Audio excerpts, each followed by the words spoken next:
New Jersey's Mad Dog. A ruthless individual, he has successfully become the boss of the entirety of New Jersey through torture and merciless violence. Bud, a hired hitman, he has no qualms about killing, but still holds firm to his morals and beliefs, despite being stained by the underworld. And Melt, the young and extremely pampered daughter of the Mad Dog, who has been raised in isolation and is unaware of the world beyond the coldness and loneliness of a family mansion. All three caught up in a situation that will leave scars on blemished minds. Horror, happiness, love. Melt Bless You is a dark romance manhwa that revolves around Bud, a hired hitman and a kidnapper who finds himself entangled with the mysterious daughter of New Jersey's Mad Dog. As he finds himself getting caught in the crossfire of Mad Dog's gang, adamant on hunting him down for kidnapping their boss's daughter, he finds out a dark secret of the mysterious daughter. So, without further ado, let's begin. The story begins with a narration. There are three left in the restaurant, all the others presumably deceased. One who used to be a human, one who is, and one who has got people questioning whether they are human or not. The scene skips to a man telling a story, a past event that has been etched into his mind, seared into his head, remembering every haunting detail till this day. A story about his horror, his happiness, his love. A tiara is placed in a young girl's head. It's this girl's birthday. As her father asks her if she wants anything for her birthday, she responds joyfully that she wants to live a long time with her family. The bright colors of the party and her happy smile is somewhat dampened by the men in dark suits standing behind her, and as we get to learn, now this is just more than a party. The scene then switches to a few men in suits decorating the room in what appears to be a celebration for a birthday party. One man complains to the other, saying that isn't this all cheesy since the birthday girl is already 20 years old, but the other man disagrees, understanding that the boss, what they term Papa, really loves and cherishes his daughter since she is his only family.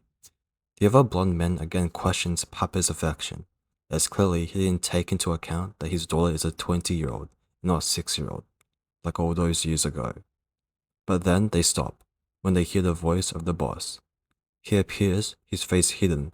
However, the red background tells a different story.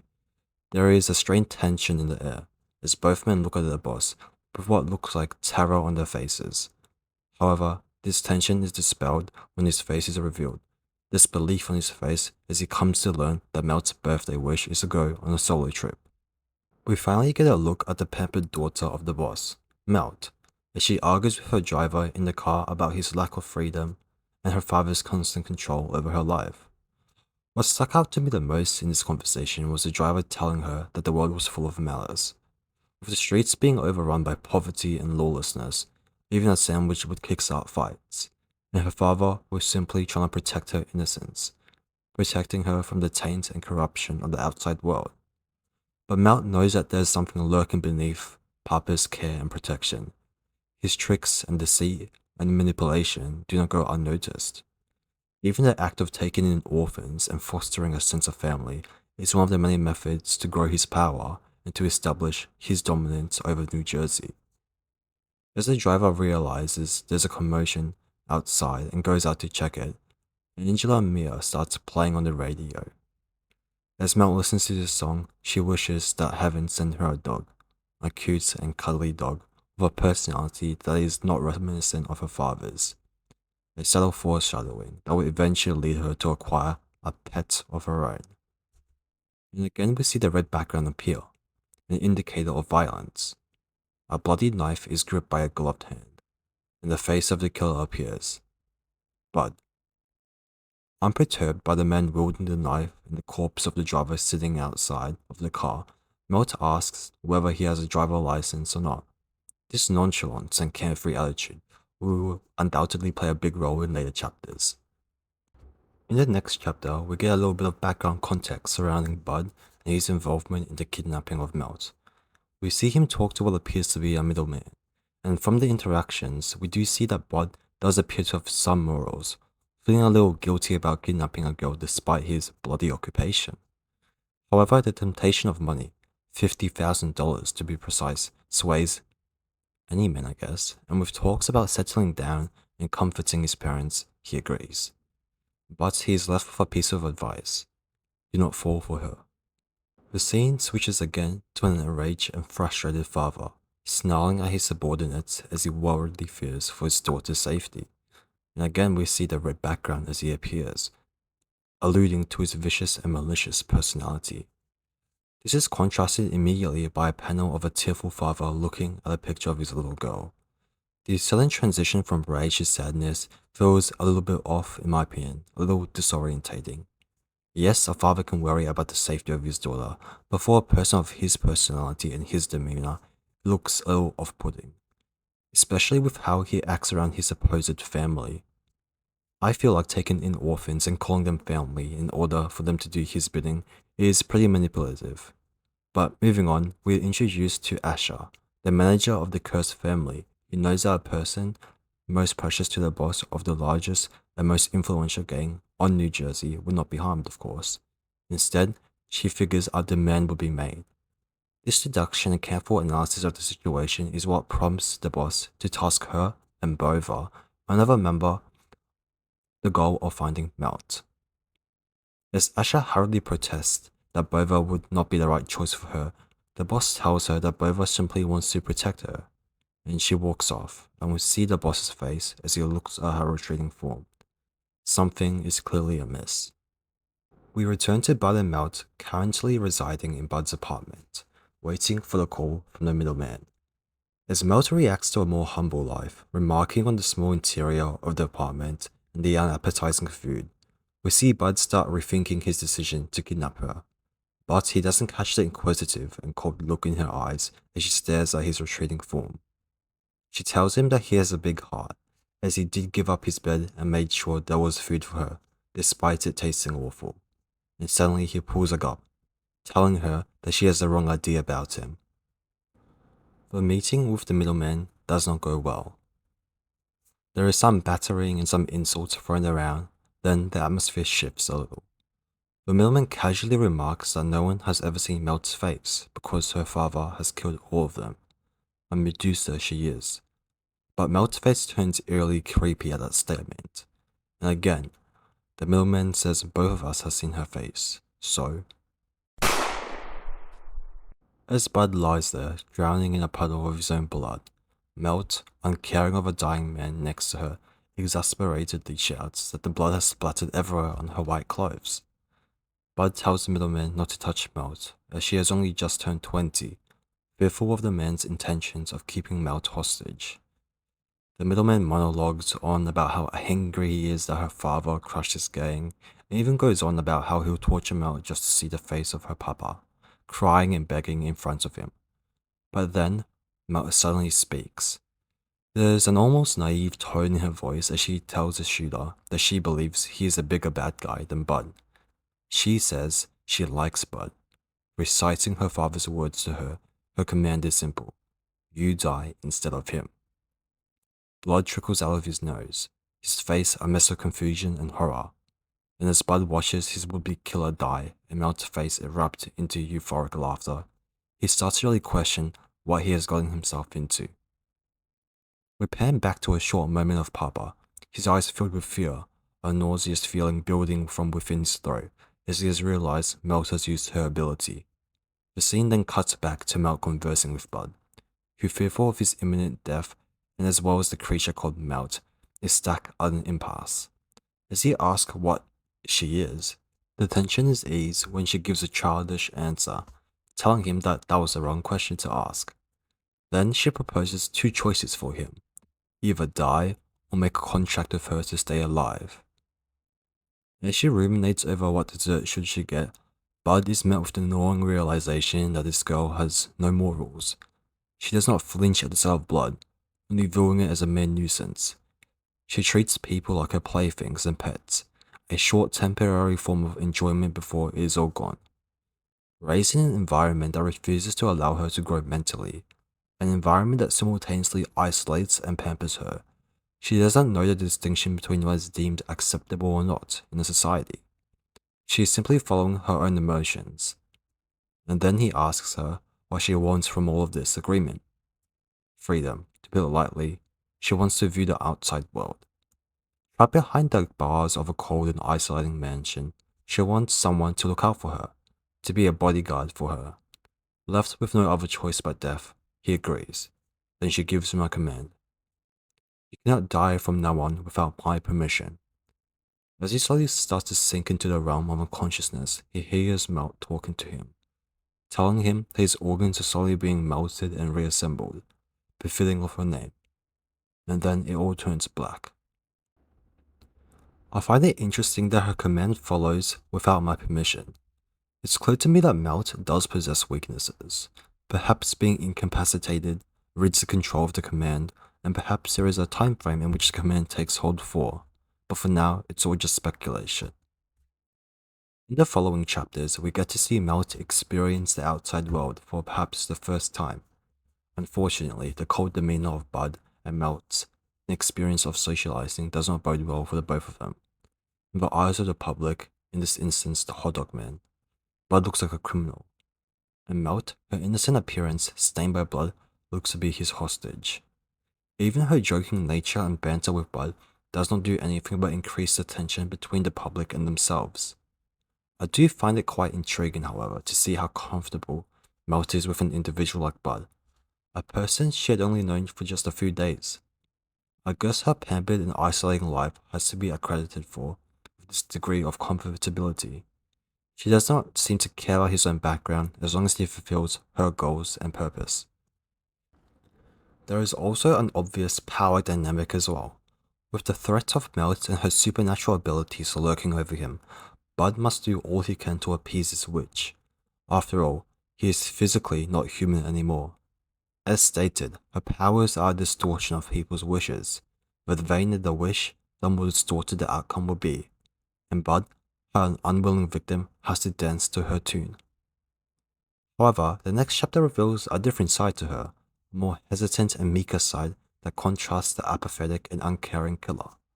The jubilant and arrogant attitude is disturbed when Bud tells her promptly and bluntly that the world doesn't revolve around her. A person like her cannot live however they want and expect everything in return. There will be consequences for those that live so arrogantly. There is silence from Melt as she contemplates his words. Maybe, deep down inside, she just wants to be a person that perhaps just wants to be loved, wants to be showered with affection rather than maybe the fake and the pretense as her father. A cold childhood and the looming shadow of her father has stifled her growth, and now she is doing what she is simply taught. But with Bud reprimanding her, she slowly starts to understand and take things into consideration before acting. On the other hand, tensions run high as the boss dreams of a memory with his daughter, of her protesting that she wants friends, a family, more than just him and his family of subordinates. And then the dream ends with her calling him a big fat liar. Perhaps his distress is at the mention of being a liar. After all, he has manipulated many people, and maybe he's scared that his daughter has found out his other persona, the one that he keeps closed off from Melt. The phone rings, startling him from his thoughts. On the receiving end of the phone is Asher, telling him of a body that was his daughter's doing. Furthermore, testimony from a street vendor mentioned a suspicious-looking man and a woman being seen around those parts. There is a possibility that his daughter ran away, to which he responds vehemently that his daughter would never betray him, despite all the signs that she wants to. Then he takes a drastic decision: put a bounty up, $1 million, and pin all the murders on him. It's going to be a witch hunt. When somebody's sinking into a swamp, they'll grab onto whatever they can, even if it's the sharp end of a blade. And once he realizes the whole city is after him, he'll have no choice but to crawl out and surrender. And then, once he's here, the boss will do as he sees fit. Torture him, starting with his nails and then onto his limbs. His threats are cut short when Asher tells him that he has grown cruel, that he is different to the person that he used to be, different to his once lauded morals and beliefs. Terusha responds, "Did that pride protect my wife?" His face cold, his tone chilling. "Just make sure to catch him." The call ends. We get to see Melt and Bud out on the road, fleeing the city, as a radio broadcast explains of $1 million reward put on a person's head, that person being Bud. Unfortunately for both of them, the car runs out of gas and they are forced to sit and wait for someone's help. The car eventually pulls up, a wary middle-aged man telling them that he has a spare can in the back. Chatting to Bud as he leads him to the boot of his car, he advises him to be careful as the world has some dangerous people running around. This statement shocks Bud, and the rifle lying in the boot intensifies his paranoia and wariness about the man. Coupled with the fact that the radio broadcast in the man's car talks about Bud, there is but only one choice to make. But then the man hands the can to Bud before bidding him farewell. As he drives away, Melt asks him why he didn't shoot the man, and Bud responds that he is simply tired of taking another life. He has shed so much blood, and he knows the weight of a life. A person who does not feel guilt for hurting someone he believes is a broken machine, not an actual person with humanity. The chapter then pans to a bloody Bova eating hot dogs from the car, and judging from his expression on his face, he and others of Melt's family embody Bud's words. The next chapter delves a little in Bova's and Asha's past, with Asha being the one to kill the human trafficker who not looked after but oversaw Bova. She then wakes up to Bova's chatter, and when she remarks that he has killed innocent victims, his playful banter abruptly ends, and he tells her coldly that that is their job. They do what the boss orders, and his orders are final. Guilt and empathy do not exist in their world, and Asha should know that, having been in this business for so many years.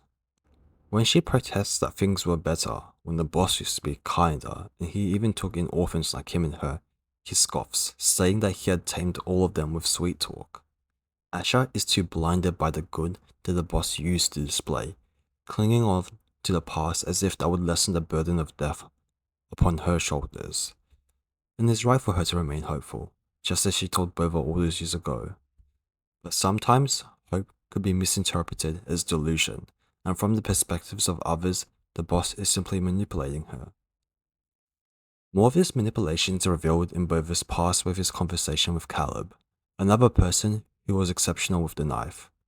And we finally get to put a name to the individual who was called Boss or Papa, Dunning-Cursed, a successful businessman who took in all orphans, simply victims of the adult war, and raised them, making himself a personal army of those who swore utmost loyalty under him. But how does that relate to Asha? Well, we see that she is clearly different from the rest of those serving under Dunning. Asha, unlike the others, harbors guilt towards her victims, prays for those she has killed every night, and Dunning knows that this is a weakness that needs to be sorted quickly. And so, he convinces Asha. He tells her that the city is foul with scum running round and around. He reassures her that she is doing a good job, that he needs her, but a bit of violence is always necessary. Fear is necessary to fix this cursed place, and so she is easily swayed. She is so easily swayed because she fervently believes in this concept of family, despite this organization not really being one in the first place. Unlike the others who have actual people to rely on, Asha has no one, so this family that she has, she holds onto them very strongly. However, an incident takes place, revealing the true colors of the one called Dunning-Cursed. After a meeting gone wrong, with Caleb left dead and Asha severely injured, Dunning suspects that there may be a traitor in the family. Fingers are pointed and questions start to arise. Why is Asha still alive even though Caleb is dead? Maybe she is the traitor. Alongside this mess, we see a young Bova approaching Asha's room, a bouquet of flowers in his hands. He is stopped by Melt, who inquires about the reason for bringing flowers, and upon learning that Asha is injured, questions why her father is always lying to her. This statement alone raises concerns for Asha's well-being as she wakes up disorientated, to Dunning sitting in front of her. He speaks first, telling her that he has raised her just like his daughter, referencing Melt. Ironic, as both of them have had completely different upbringings. His hand reaches for her head, maybe in an attempt to soothe her, but no, he grips her hair. With tears in his eyes, he woefully admits that it was all his fault. He was completely at fault, and due to his complacency, the outcome was grim. Caleb dead and her injured. Then he asks her a question that chills her. As she desperately tries to tell him that she's not the traitor, he shushes her, telling her that he knows. In this panel, with his face shrouded in the dark, feels more like a person with sinister intentions, rather than a father figure. Parallel to this are Mel's words of her father, a liar who can twist their minds to eventually become solely dependent on him. When Sen walks into the room, he is met with the sitting figure of Dunning, who immediately tells him how grateful he should be that Asher decided to keep everything silent. Calling him a liar, he tells him that he has met Ford, probably one of the rival gangs to the one Dunning is running. However, instead of anger at such a loss, Dunning is more so amused, his face breaking out into a slight grin. Asking Sen why he decided to commit such an act, Sen tells him of the pain of hurting his brother. When Finley, the brother of Caleb, tore Bolf's eye out, Sen wanted to enact the same treatment to him. Unfortunately, an eye for an eye leaves the whole world blind, and so he committed the act. When he tells Dunning that he is willing to receive his punishment, Dunning laughs, instead telling him that he is still useful to him. And if he refuses the task that is asked of him, Dunning will simply tear out Bolf's guts. This statement alone reinforces Dunning's cruelty and ruthlessness. This whole family was simply a pretense, a fake. After all, what father would casually remark that he would rip out his son's guts? Exactly, no father. He then follows it up by saying that people with something to lose are so easy to control, so easy to manipulate. And Sen understands what Dunning is thinking. Unlike Asher, he was naive to this. He and the others saw through Dunning from the very beginning. A pathetic man who doesn't know how to be a parent or how to be loved. Despite having a wife, having a daughter, where are they now? One 6 feet underground, the other, from the looks of things, having an intense dislike for her father. A person who likes to collect shiny things, Dunning is, but incapable of using them to buy something. Sen apologizes to Dunning, telling him that he bit off more than he could chew, then sarcastically states that this accident has left a terrible scar on Dunning's heart, to which Dunning just simply smiles. Perhaps he realizes that Sen is more cunning than he initially assumed, realizes that it was a possibility that Dunning never really loved his wife, more so loved the affection. And that's where it ends off, at least for now. Mel Blast U presents a series of complicated relationships, with characters struggling to find out how to fit it all together, how to figure things out. I really like Melt Bless You from the looks of things right now. It's a really enjoyable read, and I really hope it keeps updating very soon.